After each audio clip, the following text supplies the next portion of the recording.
old mate of mine had. A couple of my mates actually worked in this claim, and I never really got a chance to check it properly when I was a kid, so I thought I'd come back and see what's going on down here. So I'm back here on East Pacific Pilbashing. Oh my goodness, see that colour in there? Absolutely stunning crystal. And I'm thinking, well, what is it? Is there any opal in it? But how thick is it? And then I went around this way.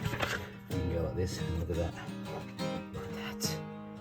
Look at that! I'm just stoked to say there was that one, full crystal, and then I've got another one. So hopefully that looks like there's a fair bit of opal inside there as well.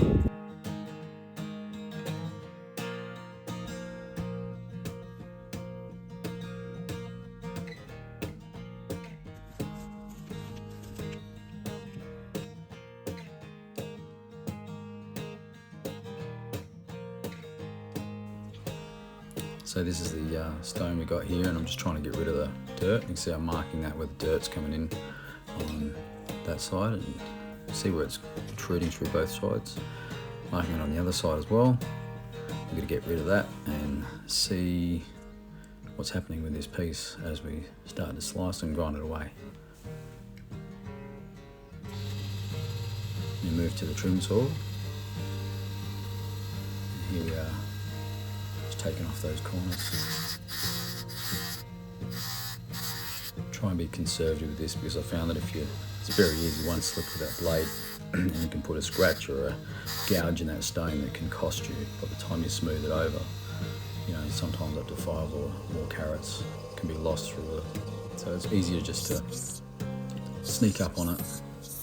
That's what I'm doing here, just sneaking up on the dirt and just trying to bring the arc from what will eventually be the girdle, bringing the arc back over the conclusions to remove as many of them as I can to see what kind of a stone we eventually look at. And it's looking pretty good. Zoom out again. Different angles because I'm still mucking around with the camera. But you see on the edge I'm going with a sintered wheel and just chopping away, because I can see the dirt's going quite deep, so there's no point in pretending I'm going to get a stone. But, you know, I just have to keep chopping away. There it is, and you can see there's still a bit of dirt in the top, but I've got it fairly clean to the point where now you can start making a decision as to which way it's going to face and which way where you need to get rid of the dirt, and more importantly where you're going to have the girdle sitting so you can orient the dome. I'm thinking which way we're going to orient this piece. That way, that way, that way is nice, that way is pretty good. But that's got some dirt that just has to go, and it won't sacrifice the symmetry of the stone. So marking that up to get rid of that, and then we'll kind of start again. Check the carat weights, and we're looking at nearly 39 carats. That's a decent chunk. And there it is. It's starting to resemble something that could easily become a nice oval. And this is the preliminary shaping. When we're doing this preliminary shaping, we're just finding the girdle, getting rid of the last bit of sand on top, and trying to preserve as much of the desired final shape as possible. So it's just a process of continuing to study the stone, take off those edges, slowly coming around, and that looks like the face. Absolutely amazing crystal. And still final shaping. This is where you have to sacrifice a fair bit of material, because if you want to get a nice, reasonably symmetrical shape, it's going to cost you a fair bit of opal.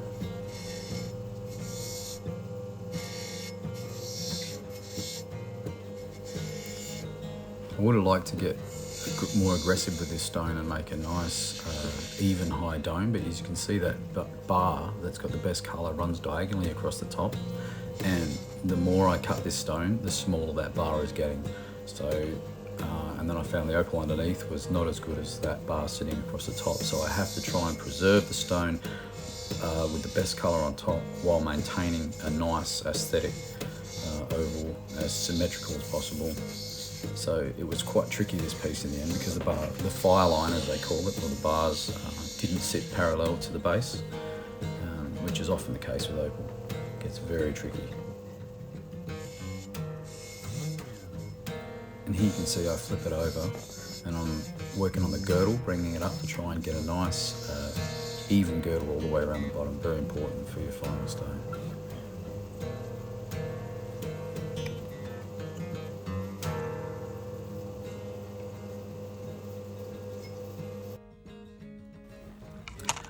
So it looks like we've lost 7.6 carats in the preliminary shaping. And here we go, going for the dot. And this was quite difficult actually, because the stone is so big, it has such a mass to it, that you need to make sure the whole stone, the heat goes through the stone so that it adheres to the wax properly. So the wax may get very hot, but if the stone isn't hot enough, the wax will just basically spread across the face and doesn't stick to it. As you see later, it actually wasn't adhered very well to the piece, but because of the size and because I'd heated the outer rim of that well enough that it held on enough that it didn't fly off and smash while I was cutting it, which was a small mercy, a large mercy. Here I'm just adjusting a dot stick to fit into the block that I use.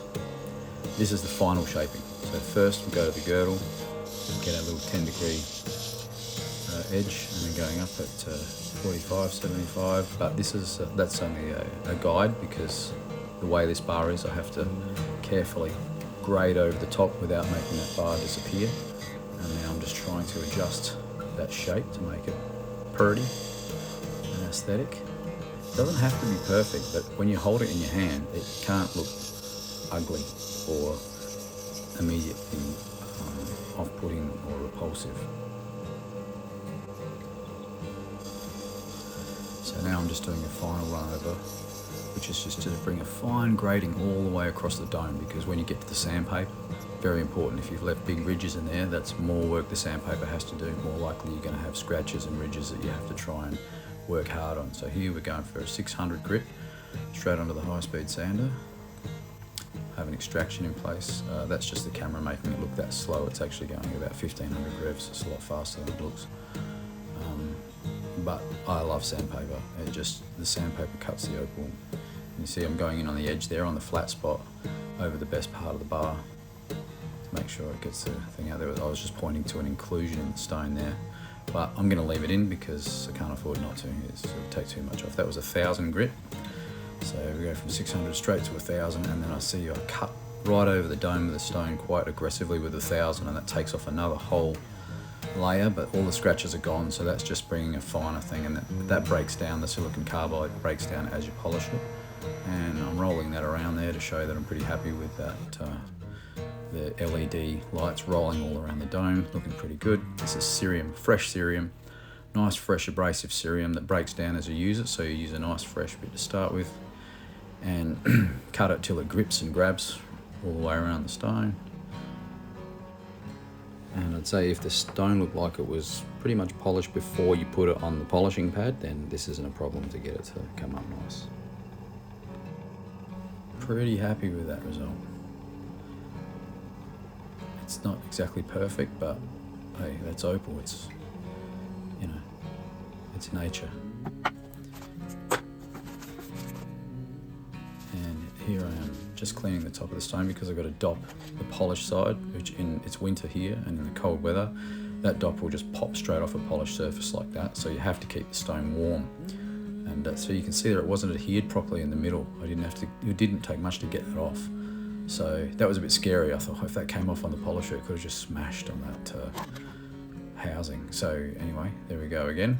You don't have to be too worried about this. I'm going to cut the back of this dry with no water, because if I use water, there's a real danger that stone will just fall straight off that. But I do use a mask, and here we go, putting on the 600. No sticky, so I'm using some pressure sensitive adhesive, as you do. That's better. And again, it's doing more than 50 revs, that's more like 1200. And just running around that girdle, I want to get a real neat girdle, in a big stone like that, get a nice polish if possible. and I do end up going to 1,000 on the back as well because it's such an expensive stone. And here's a 45 degrees setting edge, trying to get that as straight as possible so the seat will sit nicely when it's set into jewellery. And it's methylated spirits just to get the residue of the wax, jeweller's wax off of the stone. Give it a polish and it squeaks. Such a satisfying sound. I love that squeak. Squeaky squeak. And then give it a final, get the residue, all that poison they put in it so people can't drink it. It's really bitter. Anyway, and sometimes it leaves a residue on the stone. And it's a whopping 28.05 carats. It's a little bit eggy, but I'm pretty sure that with the positioning of the claws or the bezel, that stone can be made to look aesthetically pleasing in pretty much any setting. World class. Beautiful opal. One of the best we've ever cut. So thanks for watching. Oops!